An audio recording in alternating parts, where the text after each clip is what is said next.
તાજેતરમાં બનાસકાંઠા જિલ્લાના સરહદી વિસ્તારમાં અને ખાસ કરીને સુઈગામ, વાવ, થરાદ અને ભાભર તાલુકામાં જે ભારે વરસાદની પરિસ્થિતિ ઉત્પન્ન થઈ હતી અને તેના લીધે જે રિલીફ અને રેસ્ક્યુ મેજર કરવામાં આવ્યા હતા તેની હાલમાં જો વાત કરવામાં આવે તો તત્કાલીન સમયે જિલ્લા વહીવટીતંત્ર દ્વારા અને વિવિધ NGO અને સામાજિક સંસ્થાઓના સહયોગથી અંદાજિત 4 લાખ જેટલા ફૂડ પેકેટનું વિતરણ કરવામાં આવ્યું હતું અને સાથે જ તેટલી પાણીની બોટલો પણ આપવામાં આવી હતી.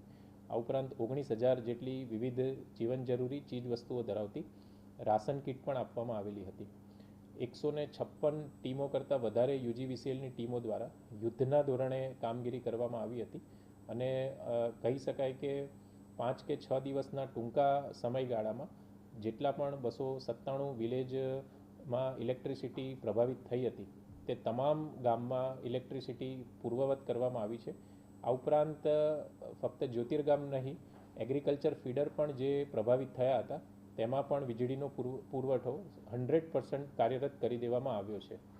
295 જેટલા ગામોમાં પાણીની ડિસ્ટ્રીબ્યુશનની જે વ્યવસ્થા છે એ પ્રભાવિત થઈ હતી. આ 295 ગામમાંથી હાલમાં 292 ગામ છે તેમાં પાણીનો સપ્લાય ચાલુ કરી દેવામાં આવ્યો છે અને બાકીના જે ગામો છે એમાં ટેન્કરની વ્યવસ્થા દ્વારા પાણી પહોંચાડવામાં આવે છે. RNB સ્ટેટ પંચાયત મળી અને કુલ 63 જેટલા રસ્તાઓ પ્રભાવિત થયા હતા. RNB વિભાગની ટીમો દ્વારા પણ રાત દિવસ કામગીરી કરી 63માંથી 47 જેટલા રસ્તાઓ છે એ પૂર્વવત કરી દેવામાં આવ્યા છે અને હાલમાં 17 જેટલા રસ્તાઓ છે તેના ઉપર મરમ્મત અને અન્ય જરૂરી જે કામગીરી છે એ ચાલી રહી છે. કુલ 143 જેટલી માધ્યમિક શાળાઓ પ્રભાવિત થઈ હતી, જેમાંથી 140 શાળાઓમાં રાબેતા મુજબ શિક્ષણની કામગીરી શરૂ કરી દેવામાં આવી છે. 575 જેટલી પ્રાથમિક શાળાઓ પ્રભાવિત થઈ હતી, તેમાંથી હાલમાં 546 જેટલી પ્રાથમિક શાળાઓમાં રાબેતા મુજબ કામગીરી શરૂ કરી દેવામાં આવી છે. હાલમાં ભારે વરસાદને કારણે જ્યાં પાણી ભરાવાની પરિસ્થિતિ ઉત્પન્ન થઈ હતી તે તમામ જે 4 તાલુકાના ગામો છે તેમાં 229 જેટલી આરોગ્યની ટીમ છે તેમના દ્વારા પણ સઘન સર્વેલન્સ કરવામાં આવ્યું છે.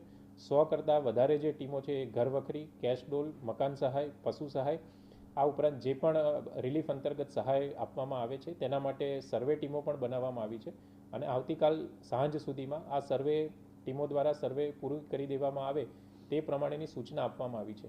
આ ઉપરાંત જે સરહદી વિસ્તાર છે તેમાં ગામોમાં હાલમાં પણ જે પાણી ભરાવાની સમસ્યા છે તેના માટે સિંચાઈ વિભાગના 68 કરતાં વધારે પંપ વિવિધ વિસ્તારોમાં કાર્યરત કરી અને આ જે પાણી ભરાયેલું છે તેને તાત્કાલિક નિકાલ કરવા માટે પણ વ્યવસ્થા કરવામાં આવી છે.